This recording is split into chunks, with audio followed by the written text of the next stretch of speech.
ఈరోజు దేశంలో యువత విద్యార్థులు ఢిల్లీలో పార్లమెంట్లో రాహుల్ గాంధీ, ప్రియాంక గాంధీ ప్రతిపక్ష పార్టీల యొక్క ఎంపీలు పార్లమెంట్లో చేస్తున్నటువంటి రచ్చ ఈరోజు ఏదైతే విద్యార్థుల కోసం ప్రవేశపెట్టేటువంటి యాంటీ పేపర్ లీకేజ్ బిల్ తీసుకొచ్చినటువంటి సందర్భంలో దాని మీద చర్చ జరగకుండా ఆ బిల్లుకు అడ్డం పడి వీళ్ళు కొత్త డిమాండ్తో వచ్చి ఇవాళ చేస్తున్నటువంటి రచ్చ చూస్తే విద్యార్థులందరికీ యావత్ యువతకి అర్థమవుతుంది ఎవరు నిజంగా యువత కోసం, విద్యార్థుల భవిష్యత్తు కోసం, విద్యార్థుల యొక్క పరీక్షలకు మరింత పటిష్టంగా రాబోయే కాలంలో ఒక ఫుల్ ప్రూఫ్ ఎగ్జామినేషన్ సిస్టమ్ కోసం ఎవరు పాటుపడుతున్నారు, ఏ ప్రభుత్వం పాటుపడుతుంది.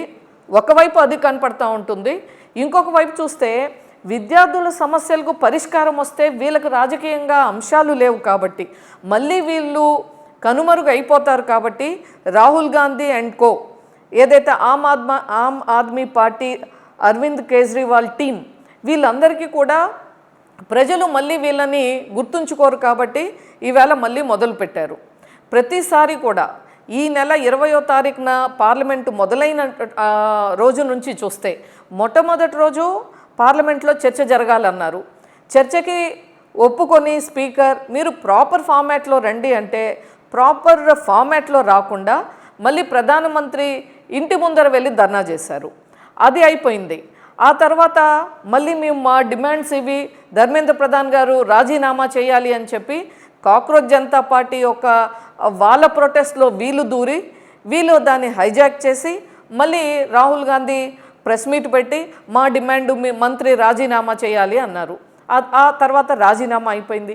ఇప్పుడు వచ్చేప్పటికీ రాజీనామా విషయంలో కూడా మనం గమనించాలి. ఇక్కడ ఏదైతే యువత విద్యార్థుల యొక్క మనోభావాలని గౌరవిస్తూ పిల్లలు ఆందోళనలో పాల్గొన్నట్లయితే న్యాయపరమైనటువంటి చిక్కులు ఎదుర్కొంటారనేటువంటి ఒక సదుద్దేశంతో, అలాగే ఈ ఆందోళనలో దేశ భద్రతకు ముప్పు కలిగించేటువంటి వారు ఇక్కడ దేశద్రోహులు కొద్దిమంది అందులో చొరబడ్డారు అనేటువంటిది అక్కడ సమాచారం రావటంతో వెంటనే ఒక నైతిక బాధ్యత వహిస్తూ ధర్మేంద్ర ప్రధాన్ గారు రాజీనామా చేశారు.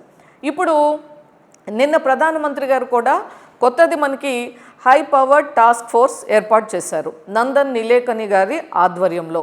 మనందరికీ తెలుసు ఇవన్నీ కూడా ఒక రెస్పాన్సివ్ గవర్నమెంట్, ఒక రెస్పాన్సిబుల్ గవర్నమెంట్ ఎలా ఉంటుంది అంటే నరేంద్ర మోడీ గారు మే 3వ తారీఖున నీట్ ఎగ్జామ్ జరిగిన నాటి నుంచి ఎప్పుడైతే అది పేపర్ లీక్ అయ్యింది అని ఎన్టీఏకి సమాచారం వచ్చిందో ఆ వెనువెంటనే సిబిఐకి అప్పగించటం, దీని మీద వెంటనే 13 మందిని అరెస్టు చేయటం, పబ్లిక్ ఎగ్జామినేషన్ యాక్ట్ దాన్ని అనుసరిస్తూ వారి యొక్క శిక్షని పెంచటం, కఠినమైనటువంటి శిక్ష విధించేలాగా 10 కోట్ల రూపాయలు జరిమానా విధించేలాగా, 10 సంవత్సరాలు జైలు శిక్ష విధించేలాగా చట్టంలో మార్పులు తీసుకురావాలని చెప్పటం, ఫాస్ట్ ట్రాక్ కోర్టుని ఏర్పాటు చేసి 3 నెలల్లోనే ఈ యొక్క కేసుని ముగించాలి అని చెప్పటం, అలాగే ఈరోజు యాంటీ పేపర్ లీకేజ్ బిల్లుని పార్లమెంట్లో పెట్టడం, నిన్ననే హై పవర్ టాస్క్ ఫోర్స్ ఏర్పాటు చేయటం.